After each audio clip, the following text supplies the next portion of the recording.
During the 1920s, Americans enjoyed the highest standard of living in the world. Spurred by new inventions and technological innovations, the United States economy was in the midst of a third industrial revolution.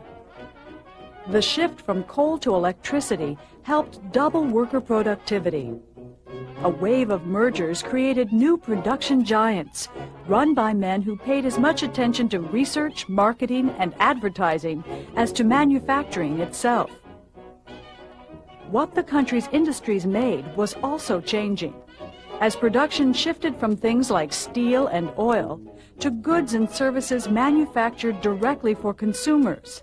Electrical appliances, radios, furnishings, motion pictures, and especially automobiles.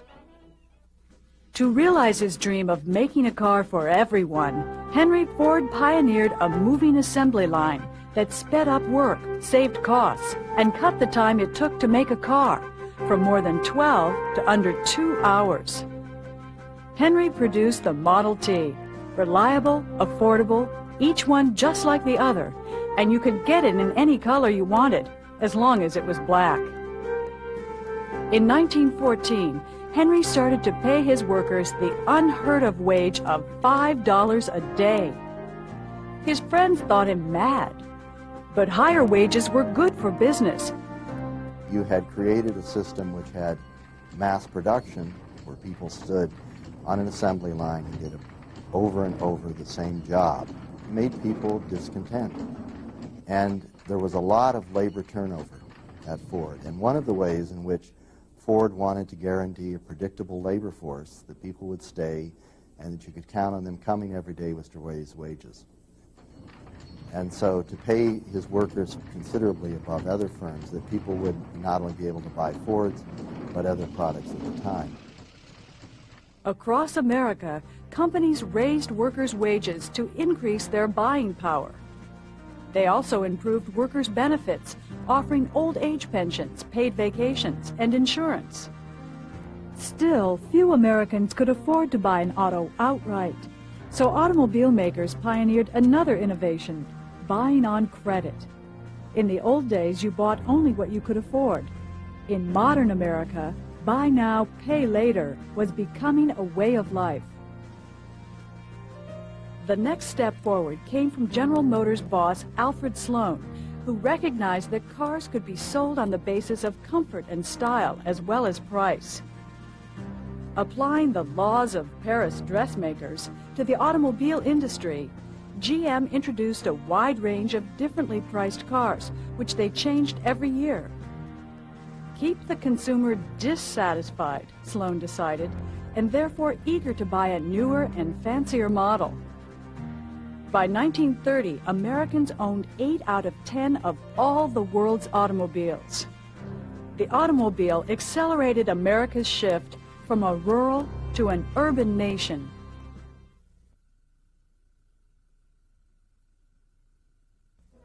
By 1920, for the first time in history, more Americans lived in cities than in the countryside. Drawn by job and the desire for a better life, 6 million more people moved to urban areas during the decade. Symbols of American prosperity and ingenuity, cities built new stores, theaters, and skyscrapers. Suburbs boomed too, as growing numbers of white-collar workers used autos, streetcars, and trains to commute between office and home. When you really do begin to build a society around the automobile, it will allow people to live outside central cities in a much greater degree. It's the central contributing factor to the expansion of the suburbs, which is really 19th century cities and early 20th century cities. Only the very wealthy lived in the suburbs. And provided you have the money to make it all happen, the automobile allows the city to expand much wider into the suburbs and to minimize public transportation. It heightens people's desire to have a private mode of transportation and a private lifestyle in the suburbs. The automobile in the 1920s changes almost every aspect of American life. The whole landscape begins to change. Small-town grocery stores, for example, often closed up because people could hop into their car and drive to a bigger city nearby. And many people thought that the car was anti-religious because a lot of people, instead of going to church on Sunday, went for a Sunday drive. The car changed the nature of dating habits. For the first time, young people could escape the chaperonage of their parents. The car also led to drive-in movies and then eventually drive-in banks, and so it's hard to overestimate what the car did to American habits in a whole variety of ways.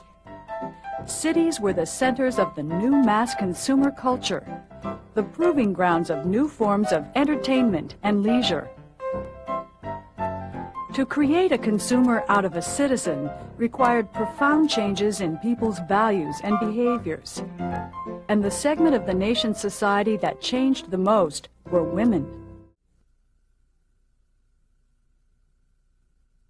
Inside the home, another kind of revolution was taking place. The 20s were a period when not only the automobile changed things, but a lot of other breakthroughs came along. Electricity was one of them. The country got electrified during that time. Of course, you have to realize that a large number of people didn't profit from electricity. The farmer, for example, didn't get electricity in many cases until the end of the 1930s. Electricity enabled you to buy all kinds of appliances, toasters, electric stoves. Just having an electric light meant a great deal.